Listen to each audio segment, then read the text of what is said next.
Messi trước cơ hội xô đổ loạt kỷ lục ở Copa America. Ngôi sao người Argentina đứng trước cơ hội xô đổ một loạt kỷ lục ở Copa America. Copa America sẽ khởi tranh vào 7 giờ sáng nay, ngày 21 tháng 6 và cuộc đọ sức cho ngôi vô địch của bóng đá châu Mỹ, chứ không chỉ Nam Mỹ. Như mọi khi, hứa hẹn mang tới cho người hâm mộ trên khắp thế giới những trận cầu gay cấn, hấp dẫn. Dù đã lên hàng lão tướng, Messi vẫn là một loạt ngôi sao đáng xem nhất ở Copa America năm nay cùng nhiều tài năng trẻ khác. Đây cũng có thể sẽ là giải đấu cuối cùng của Messi ở đội tuyển quốc gia và lần này mọi người sẽ cùng người bạn thân Angel Di Maria cố gắng có thêm một kỷ niệm vô địch lần cuối trước khi giã từ đội tuyển. Với 13 bàn, Messi hiện đứng thứ 7 trong danh sách ghi bàn của lịch sử Copa America, kém hai tiền bối Norberto Mendes và Gizinho, những người đang dẫn đầu 4 pha lập công. Trong danh sách đứng trên Messi vẫn còn hai cầu thủ góp mặt ở giải đấu năm nay là Eduardo Vargas, Chile và Paulo Guerrero, Peru với cùng 14 bàn thắng. Sau 5 kỳ tham dự Copa America tham dự mà không giành được danh hiệu vua phá lưới, Messi đã đoạt cúp Copa vào năm 2021 tại Brazil và cùng Luis Diaz, Colombia dẫn đầu danh sách ghi bàn với 4 bàn. Lúc này, Messi cần lập lại thành tích này để sánh ngang kỳ tích của hai tiền bối đã tồn tại tới 77 năm. Nếu ra sân ở trận ra quân gặp Canada, Messi sẽ trở thành cầu thủ đá nhiều trận nhất ở Copa America với 35 trận, đồng thời là cầu thủ Argentina đầu tiên có mặt ở 7 kỳ. Messi từng lập một hat-trick ở vòng bảng Copa America 2016 trước Panama và nếu tiếp tục lập hat-trick ở giải đấu tới đây, M10 sẽ gia nhập nhóm có 10 cầu thủ lập hat-trick ở hai giải khác nhau. Messi đã 2 lần đoạt giải cầu thủ xuất sắc nhất Copa America 2015, 2021 bằng với Enzo Francescoli và Jose Nasazi của Uruguay và Manuel Cien Argentina. Do đó, chân sút này sẽ trở thành người đầu tiên giành vinh dự này 3 lần nếu đoạt danh hiệu này vào năm nay. Trong cuộc trả lời phỏng vấn với ESPN vừa qua, Messi cho biết tại mọi kỳ Copa America hay World Cup, tuyển Argentina luôn là một trong những ứng cử viên sáng giá cho chức vô địch.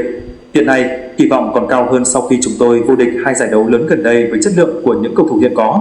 Họ không bao giờ ngừng làm tôi ngạc nhiên về cách họ tập luyện, hành vi hay sự khao khát chiến thắng. Đây sẽ là một kỳ Copa rất khó khăn nhưng chúng tôi tự tin sẽ bảo vệ được ngai vàng của mình, Messi nói thêm. Kylian Mbappé tái xuất trên sân tập với mặt nạ siêu ngầu. Rạng sáng ngày 21 tháng 6, tiền đạo Kylian Mbappé xuất hiện với chiếc mặt nạ mới trên sân tập cùng đội tuyển Pháp. Một dấu hiệu cho thấy chân sút này sẵn sàng ra sân trong trận đấu với đội tuyển Hà Lan sắp tới. Theo đó, Kylian Mbappé xuất hiện cùng một chiếc mặt nạ mang màu quốc kỳ nước Pháp, cùng biểu tượng của Liên đoàn bóng đá Pháp chú gà trống khi cùng đồng đội luyện tập làm quen sân. Tình hình sức khỏe của thủ quân của đội tuyển Pháp đang là một trong những vấn đề được quan tâm nhất lúc này tại tuyển Pháp bởi rạng sáng mai ngày 22 tháng 6. Les Bleus sẽ bước vào trận đấu quan trọng nhất vòng bảng Euro 2024 với tuyển Hà Lan. Trước đó, trong chiến thắng tối thiểu 1-0 của đội tuyển Pháp trước áo đầu tuần này, chân sút mới thuộc viên trẻ Real đã bị gãy mũi sau pha va chạm với hậu vệ Kevin Danso bên phía đối thủ. Đã có nhiều thông tin cho rằng Mbappé sẽ không kịp bình phục để thi đấu cho trận gặp Hà Lan như mới đây trong buổi tập làm quen sân Leipzig của đội tuyển Pháp.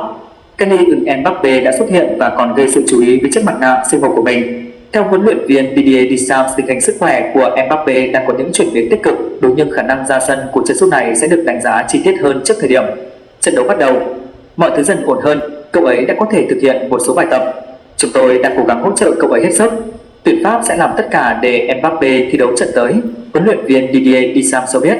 Tính đến thời điểm hiện tại, Mbappé đã có 80 trận khoác áo tuyển Pháp, ghi được 47 bàn. Trận đấu giữa đội tuyển Pháp và Hà Lan sẽ diễn ra vào 2 giờ ngày 22 tháng 6 giờ Việt Nam. Trợ lý huấn luyện viên Kim Sang-sik sốc vì điều kiện thi đấu của Việt Nam. Trợ lý Choi Won-kwon của huấn luyện viên Kim Sang-sik bày tỏ sự ngỡ ngàng trước điều kiện thi đấu của đội tuyển U16 Việt Nam tại giải U16 Đông Nam Á 2024. Sáng ngày 20 tháng 6, đội tuyển U16 Việt Nam với 23 cầu thủ đã lên đường sang Indonesia tham dự giải U16 Đông Nam Á 2024. Thầy trò huấn luyện viên Trần Minh Chiến sẽ lần lượt chạm trán Brunei, Campuchia và Myanmar ở bảng B.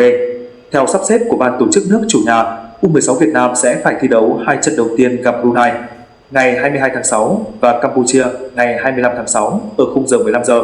Sau đó đá trận cuối với Myanmar ngày 28 tháng 6 vào lúc 19 giờ 30 phút. Ghi nhận thời tiết tại thành phố Surakarta, Indonesia, địa điểm tổ chức giải U16 Đông Nam Á 2024 đang rất nóng nực. Khung giờ thi đấu 15 giờ của U16 Việt Nam sẽ nắng chói chang, dự báo vô cùng khắc nghiệt. Để làm quen với môi trường tại Indonesia, U16 Việt Nam đã buộc phải tập luyện tại Hà Nội vào lúc 14 giờ đến 15 giờ chiều với thời tiết tương tự. Chứng kiến buổi tập của các cầu thủ trẻ Việt Nam, trợ lý Choi Won-kwon của đội tuyển Việt Nam tỏ ra rất sốc. Chia sẻ với chúng tôi, cánh tay phải của huấn luyện viên Kim Sang-sik cho rằng điều kiện thi đấu của U16 Việt Nam tại Indonesia ở giải U16 Đông Nam Á 2024 như vậy là thật khủng khiếp, nguy cơ ảnh hưởng xấu đến sức khỏe của các cầu thủ trẻ. Dù vậy, trợ lý Choi Won-kwon đánh giá cao về thể hình của lứa U16 Việt Nam tương đối tốt và gửi lời chúc may mắn tới thầy trò huấn luyện viên Trần Minh Chiến ở giải đấu sắp tới. Chia sẻ với truyền thông trước ngày sang Indonesia, trung vệ đội trưởng Lê Huy Việt Anh của đội tuyển U16 Việt Nam cho hay chúng em gặp một chút khó khăn về thời tiết, nhưng toàn đội sẽ cố gắng quyết tâm thể hiện tinh thần thật tốt cho giải đấu sắp tới. Toàn đội luôn tự tin, mang một tinh thần tốt nhất vào giải.